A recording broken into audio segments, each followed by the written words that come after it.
Olá, este é o trabalho de Sociologia que tem como base apresentar a evolução da conquista por direitos sociais. Nós somos o terceiro ano do ensino médio e agora começaremos o vídeo. A palavra cidadania tem origem no termo latino civitas, que significa cidade. Hoje, exercer a cidadania plena é ter direitos civis, políticos e sociais, expressa a igualdade dos indivíduos perante a lei, pertencendo a uma sociedade organizada. A ideia de cidadania é muito antiga. Surgiu na Grécia, uma sociedade em que os homens eram considerados livres e iguais, a chamada polis.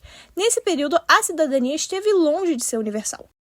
Na Grécia, a cidadania e a democracia na antiguidade estavam atreladas à participação direta do indivíduo no poder decisório e ilimitada aos direitos políticos.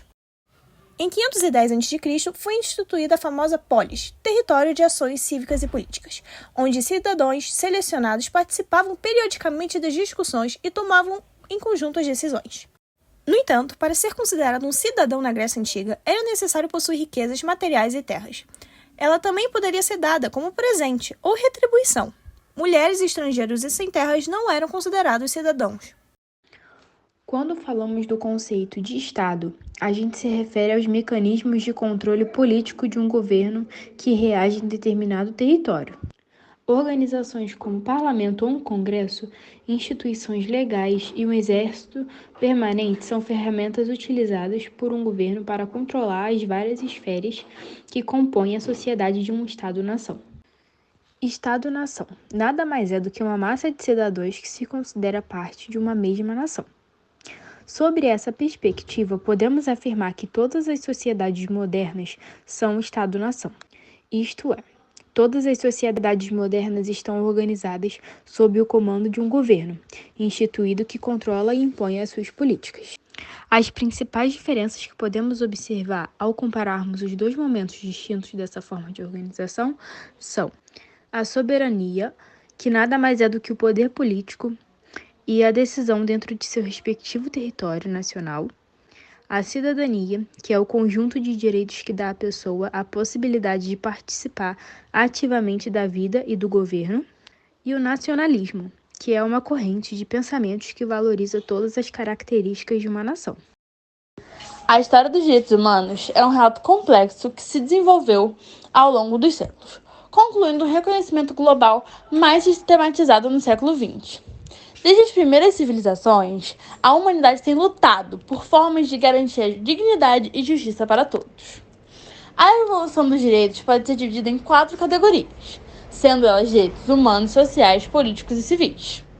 Os direitos humanos são aqueles inerentes a todos os seres humanos, independente de raça, sexo, nacionalidade, etnia, idioma, religião ou qualquer outra condição. A Declaração Universal dos Direitos Humanos, adotada pela Assembleia Geral das Nações Unidas em 1948, é um marco fundamental. Esta declaração foi uma resposta às atrocidades cometidas durante a Segunda Guerra Mundial, estabelecendo que todos têm direito à vida, liberdade, segurança pessoal e outras coisas. Os direitos sociais estão relacionados ao bem-estar econômico e social dos indivíduos. Eles incluem o direito à educação, saúde, moradia, trabalho e segurança social. Esses direitos surgiram com a industrialização e o aumento das desigualdades econômicas. Movimentos trabalhistas e reformas sociais no final do século XIX e no início do século XX foram cruciais para sua consolidação. Hoje, muitas constituições nacionais e tratados internacionais garantem esses direitos, reconhecendo sua importância para uma sociedade justa e equitativa.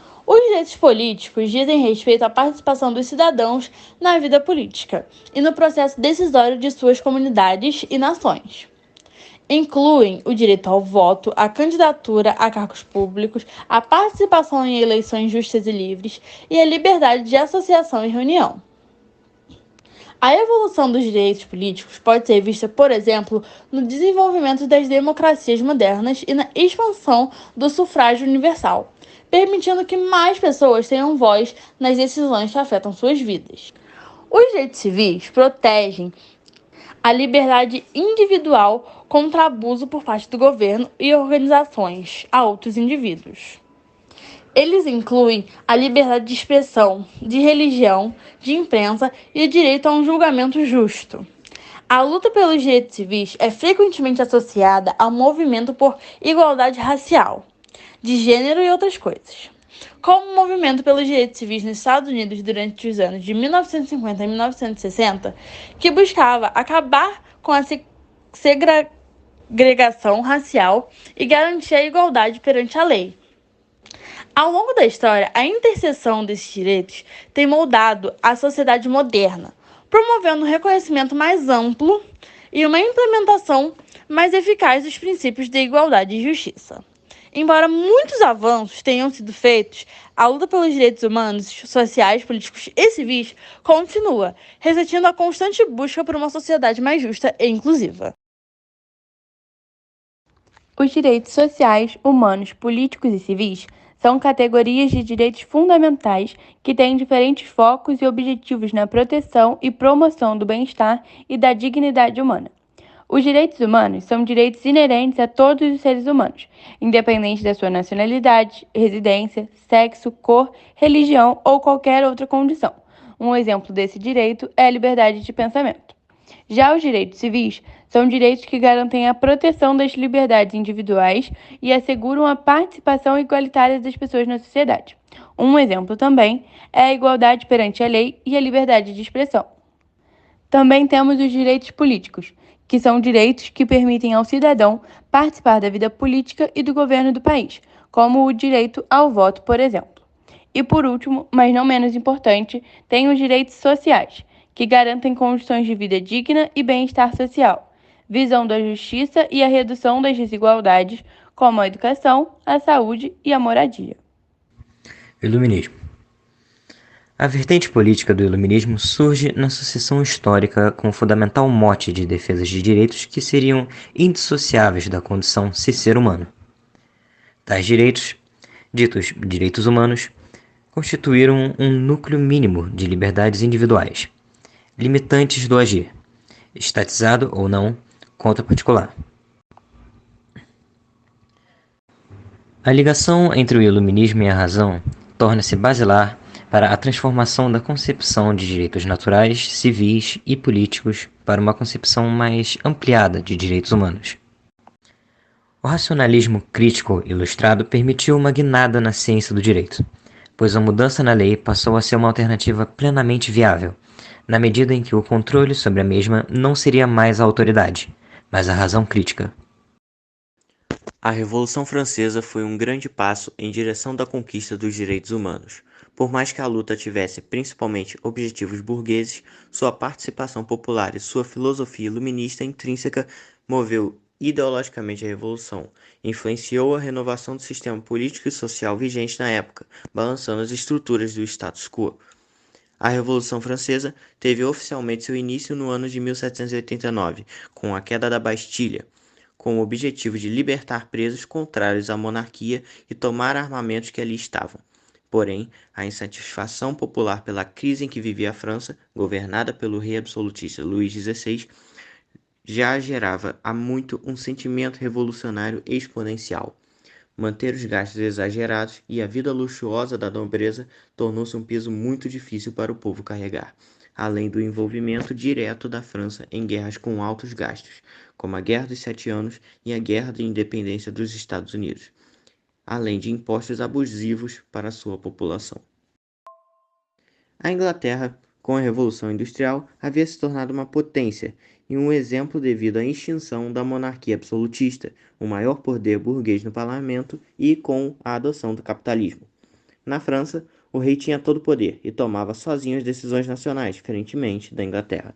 Nisso, com ideais antimonarquistas, capitalistas e com a ampla defesa da razão dos iluministas, a revolução contra o poder se inicia. O iluminismo, com seu lema liberdade, igualdade e fraternidade, garantiu com a revolução que seus ideais se espalhassem pela França.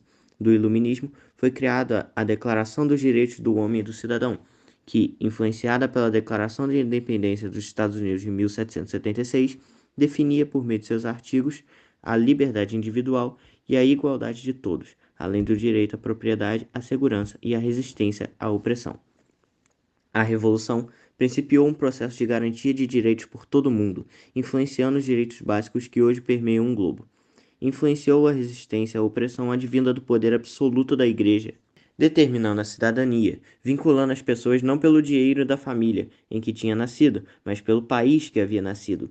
Todos eram iguais, cidadãos franceses, e com o capitalismo em detrimento do feudalismo e a sociedade estamental da época, a possibilidade de sair de seu atual status social se tornou uma possibilidade real.